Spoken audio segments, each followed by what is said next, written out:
doim sokin yuradigan, ko'pincha o'zini emotsiyalarini ko'rsatmaydigan, ko'p tinglashni yaxshi ko'radigan insonlarni, ularni qo'rqoq, ularni zaif deb o'ylamang. Faqatgina ular sabr kosasi sal chuqurroq insonlar. Bunday insonlar o'zini qanday ekanligini biladi. Bunday insonlar sabr kosasi to'lganidan keyin ularni orqasidan keladigan, ya'ni ular qila oladigan yomonliklarni kuchini bilishadi.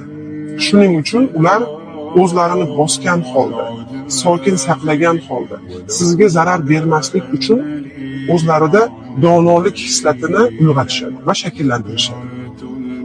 Lekin agar bunday insonlarni asab tolalari bilan ko'p o'ynab qo'ysangiz, ularni orqasidan keladigan to'foniga chidashga tayyor bo'ling.